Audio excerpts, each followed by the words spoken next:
Olá, queridos amigos, estimados irmãos, estamos aqui para o terceiro tópico que nos fala sobre a verdade é revelada. No dia seguinte, o que os líderes judeus exigiram e como podemos ser inspirados pelas corajosas e abrangentes palavras de Pedro, Atos 4, 5 a 11.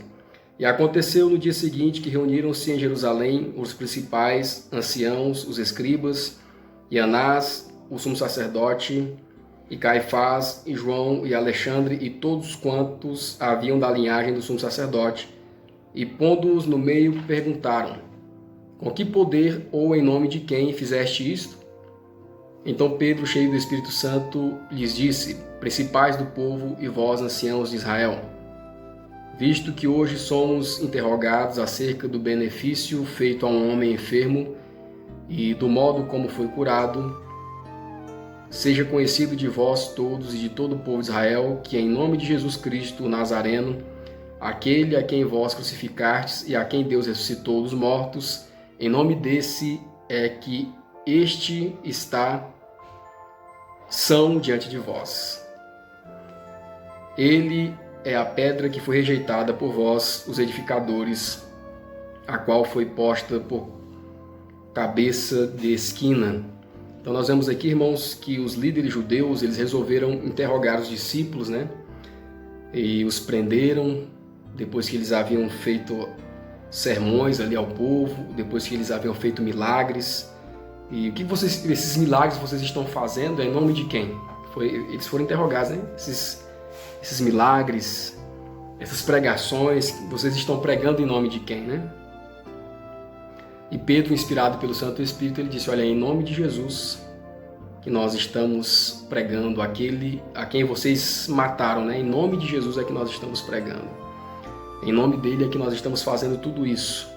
Ele é a pedra que foi rejeitada pelos construtores, que são vocês, Mas Deus o ressuscitou dentre os mortos e é por ele que nós estamos aqui pregando e fazendo tudo isso diante de vocês, Então nós vemos aqui Pedro pregando sem nenhum medo, sem nenhum destemor, pregando toda a verdade diante dos líderes sacerdotes, anciãos, ali sem medo de os contrariar.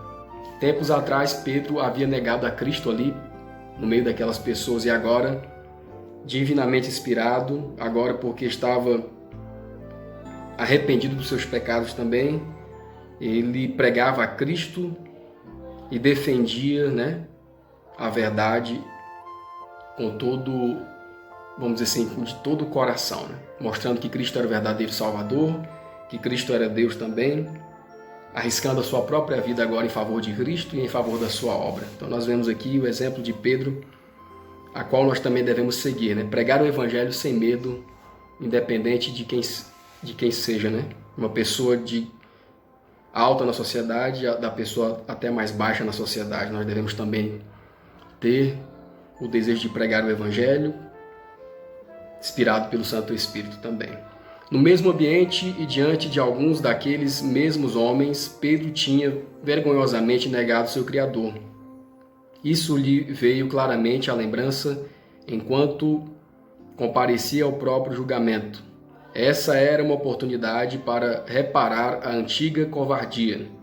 As pessoas presentes que se lembravam da parte que Pedro havia desempenhado no julgamento do seu mestre sentiam-se seguros de que ele poderia agora ser amedrontado pela ameaça da prisão e morte.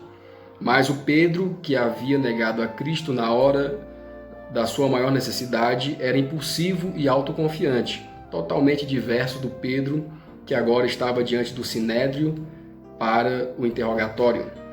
Desde a sua queda, era um homem convertido. Não era mais orgulhoso e arrogante, mas modesto e desconfiado de si mesmo. Estava cheio do Espírito Santo e, com a ajuda desse poder, estava decidido a limpar a mancha da sua apostasia, honrando o nome que uma vez havia negado. Então nós vemos aqui o exemplo de Pedro, pregando destemidamente diante das pessoas, revelando a verdade do Senhor aos corações. Antes era um homem medroso em pregar a palavra de Deus, negava a Cristo, mas agora um homem totalmente convertido diante de Deus, Não confiava mais em si, havia deixado seu orgulho de lado e defendia a causa de Deus com unhas e dentes. Será que nós fazemos assim também?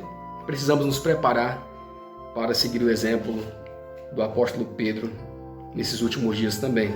A letra B.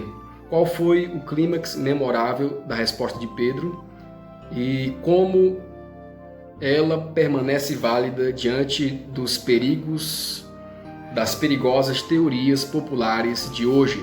Atos 4 e 12. E em nenhum outro há salvação, porque também debaixo do céu nenhum outro nome há dado entre os homens pelo qual devamos ser salvos.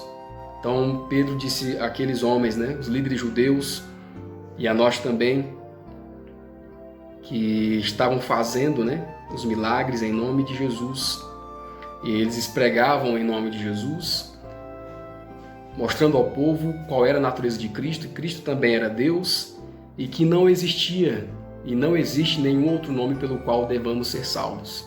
Essa era a mensagem de Pedro, ele pregava com ousadia: somente seremos salvos por Cristo e pela sua graça nele diante de todos os homens, Então existem muitas teorias aí no mundo que falam sobre uma salvação, sobre uma evolução, sobre um falso espiritualismo, mas são teorias fantasiosas, que querem salvar o homem pela força do seu próprio mérito, querem salvar o homem pela força da sua própria obra, e tiram Cristo do centro, Tiram Deus do centro da verdade. São teorias fantasiosas, são teorias mentirosas, Teorias mundanas que querem anular o trabalho de Deus, a salvação de Deus em prol da humanidade, Não tem nada a ver com a verdade. Mas Pedro aqui mostrava quem era o único caminho, Jesus, o único caminho pelo qual os homens devem ser salvos. E nós também, nesses últimos dias, devemos pregar, mostrar às pessoas que Jesus Cristo é o único caminho, o único intercessor entre Deus e os homens, e que nós devemos nos voltar unicamente para a sua palavra. Então é por meio unicamente de Cristo que nós podemos ser salvos, que podemos ser libertos do inimigo e da destruição do pecado. Só existe um poder capaz de quebrar o domínio do mal no coração humano, e esse é o poder de Deus em Jesus Cristo. Apenas pelo sangue do homem do Calvário é que a purificação do pecado pode acontecer. Somente sua graça pode nos capacitar a resistir às tendências da nossa natureza caída e sujeitá-las. As teorias espiritualistas a respeito de Deus neutralizam esse poder. Se o Senhor é uma essência que se difunde por toda a natureza, então ele habita em cada homem. E para atingir a santidade, o ser humano só precisa desenvolver a capacidade que tem em si mesmo. Essas teorias a respeito de Deus tornam sua palavra sem efeito, e aqueles que as acolhem correm grande perigo de finalmente serem levados a considerar a Bíblia toda como uma ficção. A vontade humana desajudada não tem poder de fato para resistir ao mal e vencê-lo. As defesas de da alma são destruídas. O homem não tem barreira para guardá-lo do pecado. Então, sem Cristo, o homem ele é destruído pelo pecado. Uma vez que as restrições da palavra de Deus e de seu Santo Espírito são rejeitadas, não sabemos a que profundidade o ser humano pode descer.